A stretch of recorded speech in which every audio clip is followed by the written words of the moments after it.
o te fia lava e whatalofa mwhaafelo i atu. Tātou paanga masani o le tātou Lesona o le wha moe moe, i le awa ma le whaaloalo o te whaapea tuai. Tālofa lava. Tālofa. Mātou whatalofa atu fo i masunga i ali i whaiaonga o le tātou Lesona. Ia o le tātou Lesona lona tolu nei o le nei vai aso. Lesona lona tolu nei o le nei kuata. Ua mātou tāpena ma sunga i whaiaonga. Ia e whaaso atu mo i lātou uma o e masani. Ma paanga tu mau al tātou Lesona o le whaamoe moe. Ia ato fo i manisi. E mawhai o na lo mawhai na lātou maua mai pe fo i le lātou silasila ma le mai moa ma le whaafonga. Ia le tātou Lesona nei vai aso. Ia whaatalofa mwhaafelo i atu i lau sunga sa mana. Talofa. Sunga i toina, whaatalofa fo i lau sunga i whaiwhi autu. Talofa lau sunga tai whaapena whaafonga mai mo mai, whaatalofa lava. Ia, o whaiaonga ia o le tātou Lesona. Whaamoe moe i le ngang o le atua e fisoasoani mai. O le almea o le o i ailo mātou ato toa. Ia e wha atoa i le ngang o le atua. Mala watu ma le whaaloalo i lau sunga i whaiwhi autu. Sao ni esi tātou talo pu'u mo le ngang pa ia. Ia o na amatailo tātou Lesona. Tātou talo. Mātou te wāla au lia oe anganga pa ia i le Paul Kalame whaapitoa le nei o le Lesona o le whaamoe moe. E ala toi lo fina ngalo le atua. Ai tapena ai I mātou whaatasi uma mō lo toi a whio mai. Wheta lai oe le atua whaangai nei mātou ni me whainga ruenga yo a au le nei aso. Fo I ele vi inga I ate oe lo mātou atua. Ai tapena I mātou mo le langi ma le ola e whavau. Wa mātou wole ma vala au atuai. E ale lo lava suafa Yesu. Amen. Amen. Ia o le tātou Lesona o nei vai aso o lo whauru talaina. O le Mafuaaga o le maua o se Malolo. Tātou Lesona o le kuata atoa pe lawa na whaamanatu atu. O lo tātou tulimatai iai ma taula iai au tua tātou Lesona I vasta itasi. Ia o le Malolo I a Keriso. Vai aso lal nei. Ia o le Mafuaaga o le Malolo o le utala le o tātou Lesona. Lo maua le tātou mau au tū. Le tusi o Iakopo. O lo nam tau pe tolo no fo pe suma leono le la u faitawina. A wa o le me iai le matau a male misa. O lo o iai fe ava wai ma mea le anga uma. Lau sunga sa mana ia sa no ia e te tau fa manino ina le tatou mtua tau loto. Ia e tusa male am tango le tatou Lesona le nei tai au. Ia o le vainga tā ua leo o tatou susu e ngai ia toe wha mautuma. Ma toe wha mausali le le tatou o susu e a. O le tatou susu e ngai le mautino o le o tatou ola masoi fua I teimi pito I sirina le toe mois file mu. Ia a o taulata I tatou I le wha atoanga o le teimi ma le fuafuanga o le wha o tanga le atua.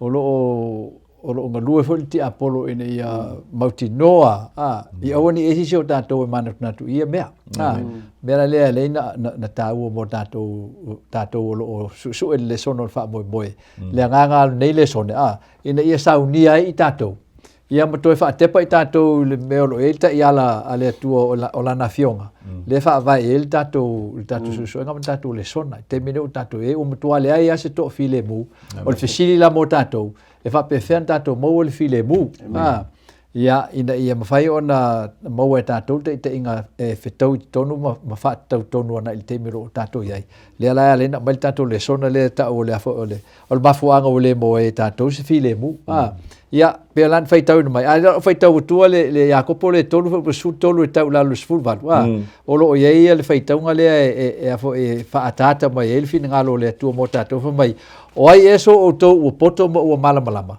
ina fa adi mai e ia ai le ami o le lei o ana lava ngaluenga I le anga malu o ia le poto ai a fai o ia te o to le fina o le anga ma le misa I o to loto so ia le mita au fo I le pepelo e fa le anga ai le upumoni e le o le poto le nei wa luifo mai lunga a o la le langia o le mea fa al tino o le fa te moni ia a wa o le mea iai le matau a ma le misa o iai fe ava wai ma mea le anga uma o le tatu mutualna a o le poto mai lunga e mua o na mama I le file mu e anga malu e ngana ngō fie e tumu I le alofa mafua le lei e le alofa wha apito e le wha tanga whai ian wha umalo le wha upesu mai ua lulu ina foi fua o le amia tonu ma le file mu e I latou o e wha tupuina le file mu Ya, so le o tatou faitaunga la le a fo e whaataatia tuaile, ia le tatou sairi linga e whaatauanga i sairi ngot file mo i tatou,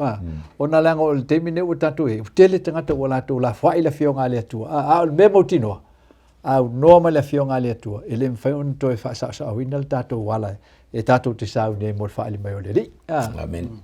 Ma lo whaafitai, mo le tātou tau wha maina le matua tau loto, ia mai se o le whaatu muanga le tātou Lesona, le vaenga mo le tātou Lesona. I le isaia iwa foi upoe ono.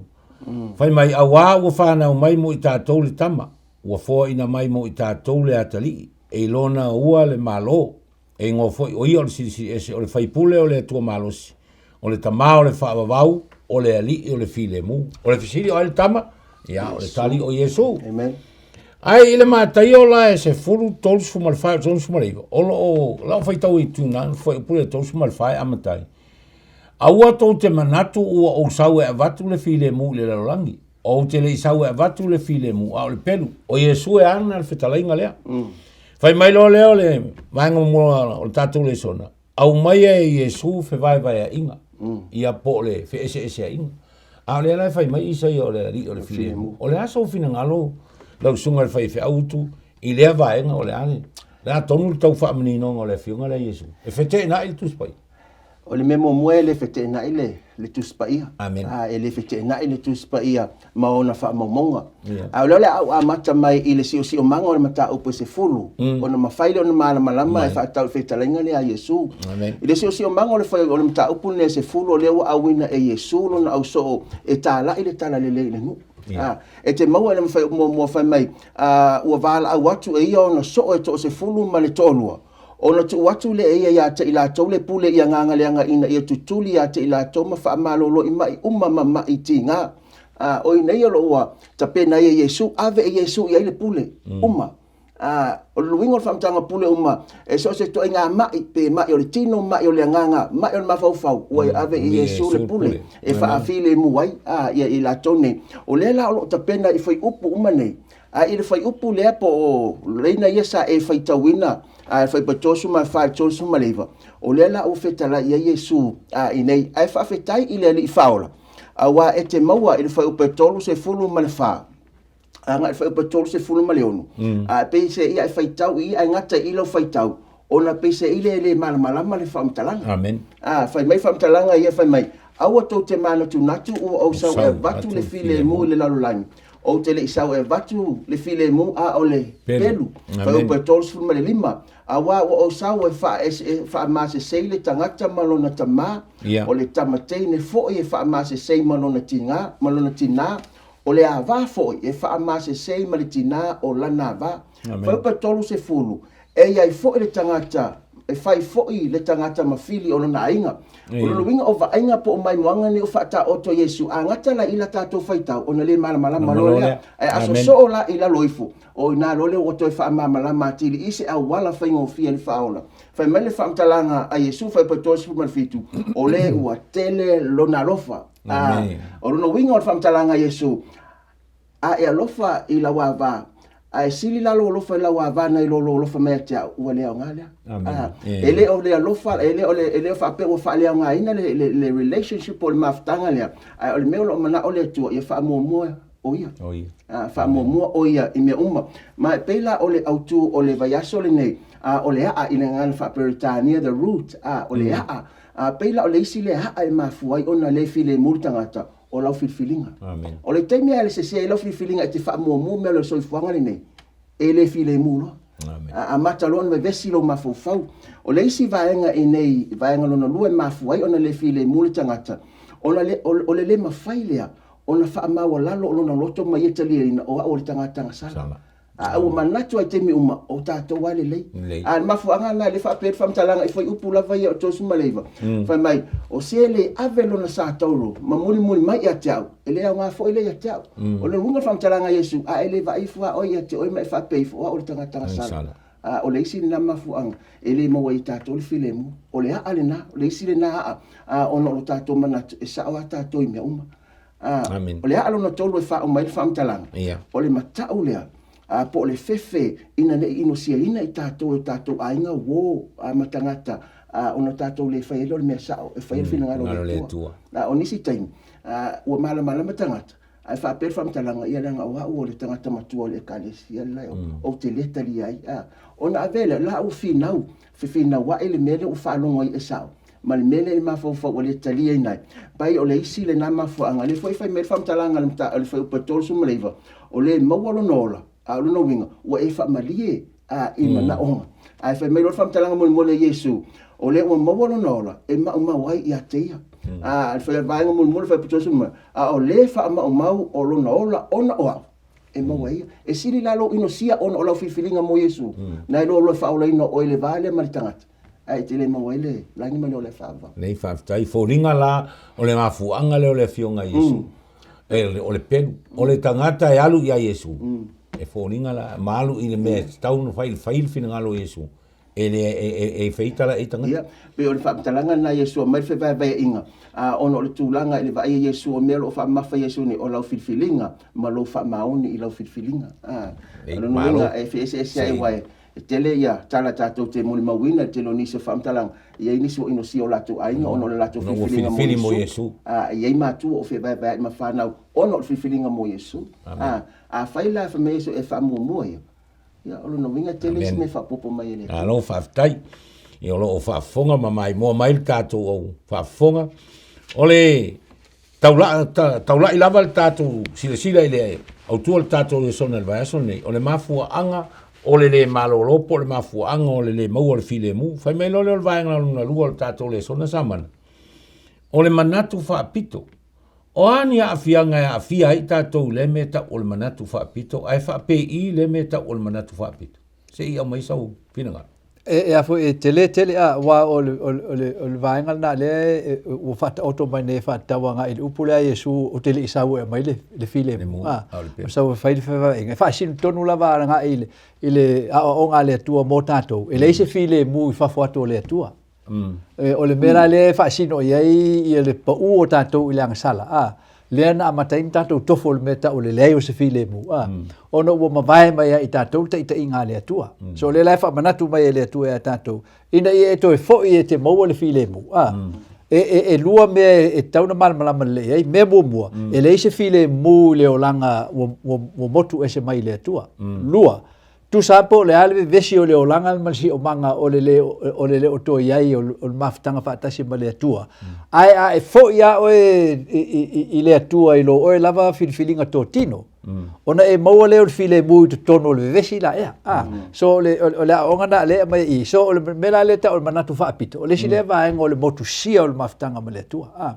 ono wo e le to fa mu le tua we le to fa mua se si be fa tawanga i se manuia e a fo e tusa mal finingalo le finingalo le tua le fa ali ia na fo e le se be e fa ia fu e no masona a nga masona winga o me uma na ia fa ia e fa so tai uma e tafe mai le tua le amatanga o manuia ona fa solo mai le ilalo ile alo fa solo mai la angelu fa solo mai le lalo langi ia ona fa solo mai la i totonga o si o manga ia mo ai le manuia le ta o tato o le manuia fa va o le manuia le uma o le manuia na le tua longo winga e tatu te ola mo le manuia la ina ia ovoni ingata ia ia tafe atili e sanga manuia pe na mai fo le sona talua ia aperamo Mafuaaga na ina bala au aperamo ina ia manuia no uma ia te manuia ai nga uma so ole manatu na ole mana ole tu e fa vai ata to le la mel tala le o tatu vaenga le ta o manatu fa pito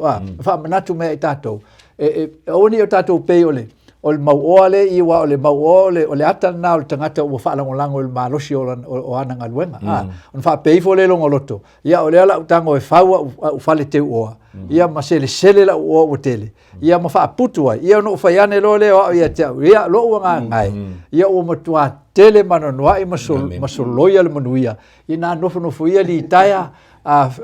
Oso le valele alu asi el whanau fo i mai sau e fausa u fale whatau sau ta vale malolo o tele le manuia lo ia te ia fa mai la alfisilia le tu el fai ungo o talala le vale o ai e o la fai mai ia na mea e sau nia ia al tali e fai maleoti e te anua o ia ai tu mea longo winga fa mai le tua e le o le si o manga le no o faia e tauna e tapuai ma e ifo iai a o le na faia me uma o lo i tono le si o manga ia au ni ngalo ia tatou o au na e tauna ave iai o tau le fa mumu aisea langa au noa ma le tua e leise manuia e mawhai on toi tafe mai. So le o ngata wana le mai le tua i a tatou. On fa mai le o le wha upunga le wha umai le wha upu le a fo e lufu tasi.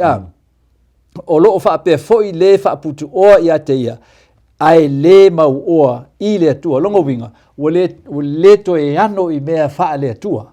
O le o toi ta ua i a tatou le a mio tua. A o matua tumu tatou i a mio tino mon tu ina nau.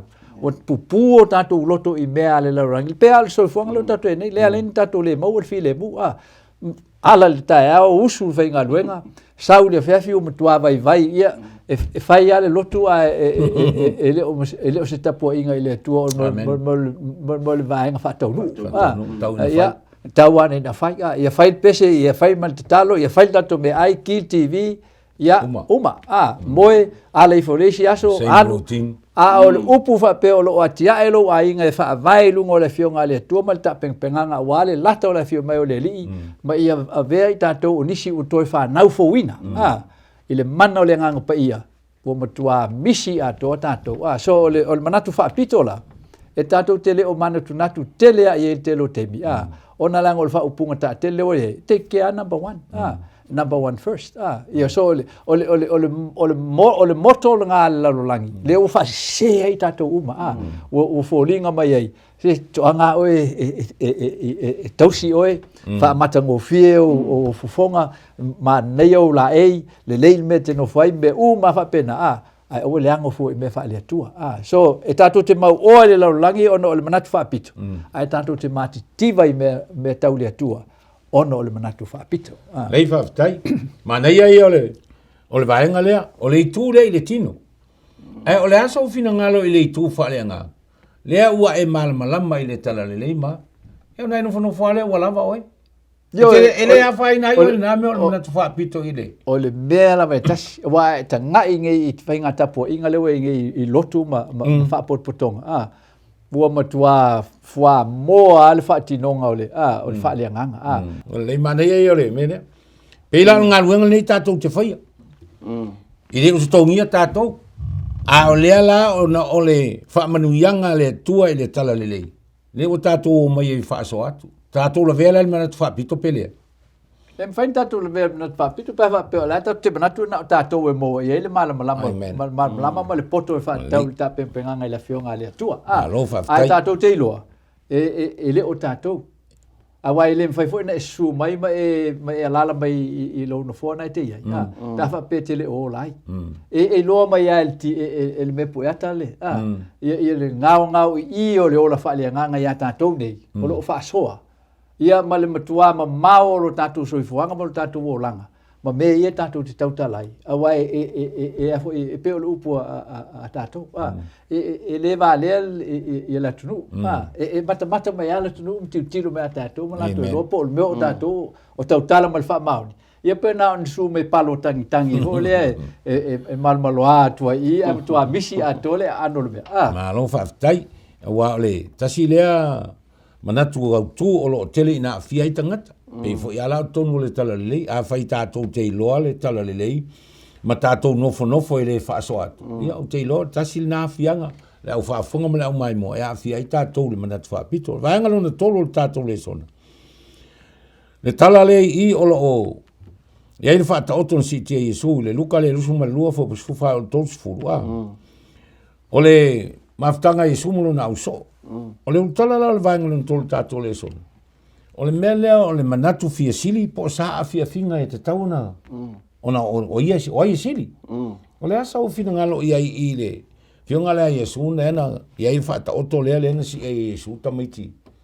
mina o sili la so po o ia sili le malo le e pe o nei le luka le lo suma le lua e fa o peso fa o tol se fulu o mai moanga po va inga ia I le vai aso muli o Yesu fatasi mona so o luma na ia ile sa taulu le olo ta oto ma o latou ai fatasi mona so ai ina o te mau fai upu e lua se folo ma le tasi fai mai ai peitai o le ua fai loa e Yesu i to tono le tau sama angale nei o lo lato ai fatasi ma le na te whaalata ina o ia la te whaalata ina o ia fi nau no le au so o inei ai o le fi nau nga ua tu le mele sa fetala me Yesu ai o le fesili le te mo fa pelua su mal fa mai sala to fe fi nau ai fo ipo ai o la to sili o le isi le e Mafuaaga ona le maua se file mo le tangata le soifuanga nei o le fia sili o le fia avea matupu po le fia avea mapule pe o le melea o lo sini o uma ia tangata o la ina e maua langona ia o le fia sili e o i awala le tonu ma le sao a mata o la e faia faunga ina ia e taunu o i lo mana onga lea o lo e nau ia i te fia sili mana onga mai tatou te le toi tau o mamao ia tunu mamao sa ili ia ile ata lea se whaata i tainga wa o lea o lo tatou tala whailenga ngana whaaperetani o lo tatou backyard lava me tatou te moli mauena ona ua faunga se a wala se ua ave ma mesa ili ia le pule lea na fina wa ia le au so o ale nei ma o le isi lea whapongai po o le isi lea malosi e Mafuaaga na le file muri tangata ele mo ele lei ele ai le lei ele malolo whealua i le au ma le po alu i o le mafofau ele malolo ona o longono le fiasili o le fo i maua i le au so o lona winga ele manatu la tatou kerisiano na tangata le lolotu ma le talitonu le atua e afiai foi tatou langa o le au so o le afiai o tatou so e afiai foi la tatou ele mfaila no tatou tusilima ai o fai tatou kerisiano e afiai ile a le po pongai o le mo se file mo o le melo le ngona fiasili ai ese le fai ngofie o le awala a Yesu awa ile va ai le lalolangi o le avea o mapule po o le taitai o le pito iluma a le va ai Yesu o le avea o mataitai o le amata tutua ilalo le ele upu foi le la tunu le ala le pule o le tautua o le awala foi na Yesu e te amata tu ilalo on fa ai ina le o ele tua ise ile awala e anga ye iluma ma o le awala le na maua e so uma o Yesu ile so kerisiano talitonu mai ole le to yaise FSS ya ile le to yaise fe va inga tono e kalesia tono ainga ma tono mafta malo aftai le fa pulaina ole va inga le tato Lesona no le tato taimi o tato tonu tuai ile va inga lona fa tato Lesona o lo fa ulu talaina ole pepelo ai fai mai lale e amatanga le whamtalanga le i le uri entusia le tato Lesona. O le mele o le ola whaaforinga. O le mea tonu ana ta o le pepelo. I le matai e lusu me le tolu. Foi upa sfulu tolu, sfulu wha, sfulu lima, lua tolu, lua lima, lua fitu, lua iwa. E whaafitu le leina whai e isu le upu lea. O i ta alofa ia te outu si upu ma wharesei o pepelo. Tasi, lua, tolu, whaafitu le leina whai e isu. O le winga o le olanga le sa o la ile oli o le mana ye va ai tangata ai fai mai su talo fai tu si upen fai sai o to fa pili le nam ai follow atol kame ya o le aso fina ngalo sa mana ia i tau fa pula atili le mele ta o soi fua po le ola fa folinga pe o le sa o la tu si upen fai sai tu so le finga iso na mo vol feu po fale vai nga mo o le fo o le fa folinga la e mal pero la e fo feta la Yesu fa mai a wa o la tu sai a venga mafa male avenga ta ma la tu fa e o tangata amen ai la tu te le mafa fai ina fa nga yo yai I sola tu tam mai lima ole tu langa le wo yai le tele lo langi kerisiano le wo yai nei e fa tawanga il fin ngalo le tua o tele ta to pe ta tele tu spaia o ta tele tu spaia tele lotu tele i sauninga lotu ai matua to titia le moa se afo i se fo linga o le amio tua io tato volanga o no le tele o venga mafa pe o fainga lotu o tele o fainga lotu io e nei o kasi tele o me fa lotu o me fa lotu na o le ale bena e fa nau mai il tele o me fa le lotu ta pe nganga fuanga le mtanga luenga ma le fa potpotonga ma le fa potpotonga o le ai o se file bu Amen. E fai o le ala usu i le tae o po e fai ngā luenga. E tau su e se be e afo e ola ile a inga i tutongi e le e tutongi o le i tula e tasi a le ato ai tau o le apa pisu po e a ile a inga. So o le tele o le soifuanga leo e dei tātou o le malolo. Ala le si vanga tele le na punou te ngata e whainga luenga i le ono aso le vaso po le fitu fo i aso le vaso. Wa o e fo te ngata o le malolo i le whainga luenga. E mai whai me wha lot. Whai me le kalesi. Whai me a tina, whai me a talavou, whai me a... O leis file mu. So bena le fa mesu e o lato fa e la venga mafanga lua va upo lima. O lato fa ya lato nga luenga uma. Ina ie lo ai e tangata. Longo winga o fuafuanga uma la vai fai. E fai ina ia vi i ai. Amen. Pese la nga le fai fe au e fai me fa mo popo. E la nga ai te to ina e fai me le lei. Ia na me uma le ta o tato o me le lei. Ia o peu to fa longo upo perfecta. O mai ono po la to fa mai o le me le lei o le me le anga o le me le lei. Ai sea langa o le tu tonu i ano o fufuanga i o me e fa mai su o to fa se i o ma tusi upu o tangata pipelo o to fa o ngā le swafo i o ma pe fa mai la fionga o ta fo swafo i o Longo winga, o tatou whao ngā i tapo inga i lea tua. E whawhau ai inga i o inga ese. E wha pisi ai tatou wha fōlinga mai o tatou sava vali le ala i taum tatou sava le. Ai umai. Ele ese al me le fai. Ese maua. Io, e le lei ai tonu o mea wha potpotonga. Ai tau mai lo i le ngaluenga whita i tono la inga le vāo le ava. Ma le vāo le whanau. Amen. O matuave vesia. Ia o isi unga ali e to anga e fai mea lotu ia a le misa i tono a inga i le Malolo. Fese se ai manatu. Fe misa i lumbo whanau. Whanau ia o tu whau. O ta ti an whanau ia o ese me e afo e tausia tamiti. Ia, o vaengana le o mai le whau pori mai ua lato whalau tele a lato filateri ma wha tele i tu pau. Tu pau o lato oflo winga. O mapo i afo i mo meo puletasi mo meo afo i te unga i lava ma tonginga ese tonginga o la songfua ese tonginga o la sfalele ese tonginga o le maliu le taeao ese tonginga o le afo o le si i anafi e o pisi tatou i mea o ia le lotu ese tonginga la ufai pese ese tonginga la utalavou Tony ngati nam tama itai. Ala tau su ese me fangai tamiti. Amen. So o me ia lefa mai Yesu. O le olanga pipelo le olanga na ea. O le olanga whaafolinga le olanga la ea. Le mai Yesu. Ia mal melo na whana e mai lalo. O la tau fia fo i le me sili e te oto ai whainga ai. Mano fo sili su rako. Io fia nofo ai o lau lai. Lau.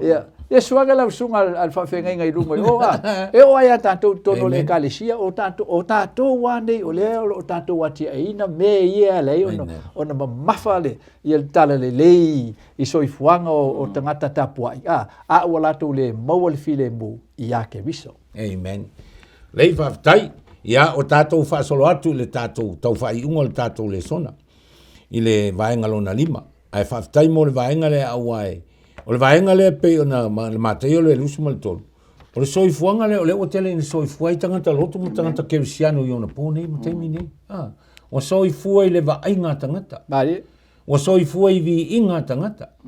Ai tu wale mea mo i lea. Mari. Au le no winga la o whamtaranga i nei. O le tātou whaasua. O se awa onga mo tātou uma. Wa pe ona tāua. O le tele o tangata. Wala i titi le Wa le ano tele i meo le ainga. Ai o mea i o le lotu. O le manino i o le tuspaia. Pa o alme lefe mei le tua o lau se fulua i mal taulanga o mea na uma. Ia alme le wene. Ese se fulua i ese le taulanga ese sao ngā tupe ole. A tinamta maitai ese sao ngā tupe toi ina ese sao ngā tupe tama. Ona fai mei lo le Yesu o isole. Talo fai wo to ave talo fala il sunga fai feo vai folinga le ve ai vai ngale wo to ave na fa ma fa i wo tangat ia vai mai ai ia ma se ni mo to tango ai vai mo le tatu Lesona ole ma fai mai le Yohanes fu fa fo mo le mo masani no me fai mai Yesu awala tu vale o to loto ia o to fa tu ile tu fa tu mai fo ia cha Tele mea no fai o tau le maoto lo utama ana lea. Po o fai atu ia te o tau o te alu e sauni se mea no fai o tau a fai foi o te alu. Sauni se mea no fai o tau. O te toe, sau. Ia, ono fai mai lole o le vaenga le tatou le sona le vaenga muri lea. Ua ave e sea e Yesu ia le malolo. Ia po le mau o le file mu. Wha mata se i, o mai do fina ngalo e wha manino a tili, wha pula il tatou vaenga muri lea, le songa. Utu. E taua ia, le suesu engole vai aso ne wale me moa te tau ona wha mafaina e le kerisiano. Amen. E te tau ona manuia le soifua le tangata kerisiano i wha manuia ngale atua ai awani a vea mea ia. E ave mana wha mua, ai wha mua le atua. Amen. Ai langa mana o le atua e manuia o tatou ainga, le lei o tatou la ei. Ai awalani a vea mea ia, ma me tatou te wha mua.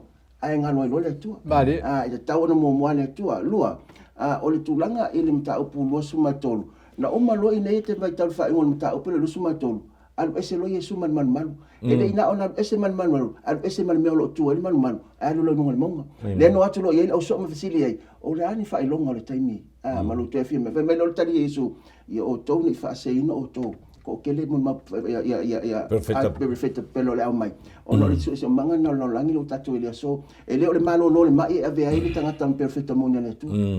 Ele o fa pe foi le mai le afima le langi e ta uai o le perfecta mon le tu. E ta ona va ai tu to ai. Ai nei ele vai nga mun mun nei. O ta ua le ua mai Yesu. Po o le awala e mawhai ai ona maua i tātou le file muma ma le malolo nga lea. O le aise isi tu si tātou teo iei. O le folfolanga pito i sili lea ona au maia langona o le whamalosi, langona o le fia, langona o le file mu. E peo whetalai ngā Yesu e alu ai toe sau. E le ai la se isi wha moe mo le tangata kerisiano. E leo ua fio Yesu e iai leo tātou mautinuanga. E toe foi mai a wai le pepelo a Yesu. Ma o le malolonga e amata ia Yesu. Amen. E le ai ase si me amata ai. E amata ia Yesu le malolonga. Ona e savali le tusa male finangalo o Yesu. E iai la le mele i le va o lau savalinga ma le temi te tali ai Yesu. O lau taritonu lea le upu whaperitani o le trust. O le ki le na. Taritonu i folfolanga a le atua lo i tono lana a fionga pa ia. Pe e te mai. Pe e te whea ngai malu ingo le soifuanga. I e manatua. E le tu au noina i tātou e le tua i te mi uma. Peo le whamtalanga ni one se fulu, whea pe se fulu e masani i tātou. Ua o sauna i a lātou maua le ola. Ai whaafonga le whaaso o ngar whaiopu. Ia maua a tili ai lava. O lono winga, e le o tala nua le ngata o le ola i le soifuanga le nei. E tali e le atua tātou mana onga. Ai olo ova ai i le ola a talipo le langi ma le ola e whaavau. Ia maua a tili ai lava. Lono winga o mea ia. E te tau ono tātou whaataua ina paule o le memo e tātou le malolonga o le tala le leile o wha umaila o whamtalanga e iai le taimi e mutai umati ngā o le soifuanga le amai le tusi lea e whaalinga no mta upo e lua sumatasi lea lo o mai fo i le tātou soisuenga a lua sumatasi no le whai upo e whaafai mai whamtalanga e so loi e sea fo i le atua loi mata uma i o lato mata e lea i fo i se toi oti po o se whaanoa noa po se awe ele ai fo se toi poponga a wa mavae atu memo mo ile ngana fa peritania ile fa ingole maule fa per famtalanga forever o no winga ele pe ole me fo ole mai ole kensa ya lo toi fo mai ai afeta lai lo le atua ole ke mi le fa muta no ele toi fo mai me ya ele toi fo mai le oti ele toi fo mai tinga fa no mavae me uma ole tala le lele na ai a mata ya Yesu le malolo alo fa ftai ia o te rol tātou Lesona na, le au whaafonga ma le au mai moa, ia, mat fo i malu i puenga, i au tau finangalo, pe a whai o i le ato toa, le tāpenanga au auna, ia, e le ai lava se tasi a toa ni, ai se liwo sona wa, pe upo e masani ele atu nu. O le tangata lava ia, e tau mo whai, ia ai o le atua e wha moe moe, na te wha a toa, tātou ngā ruenga o le nei aso, a se mea ua leo o i aire, mātou tau mo whai, wha moe moe, i ngā ngole atua, na te moli atu i au tau finangalo, mo tātou wha moe moe. Ana awhionga, ina ia wha matala atili lo nā ngang pa ia. Tā pena msauni ai, tātou mo langi ma leo lai wha wau. Ia, la whaia tātou talo, lo mātou atua, numai an ngā ruenga tangata. Amen. Ai wa mātou wha anau watu, ngā ruenga lo ngā pa ia. Wha peo na wha lau tele o whionga. Ona o le wha moe moe ngā mawalunga. Ia tō sina nisi i lau whionga ma le wha o le tanga. Wana o e lava mātou te mau ai le malolonga sini ma le file mo. Tā pena ai mātou mō maota i le langi ua saunia. Ina ia i uatu i ai o tangata. Wha mangalo le mātou le ato ato. talia i mātou ona o Iesu le ali i ma le whaola. Amen. Amen.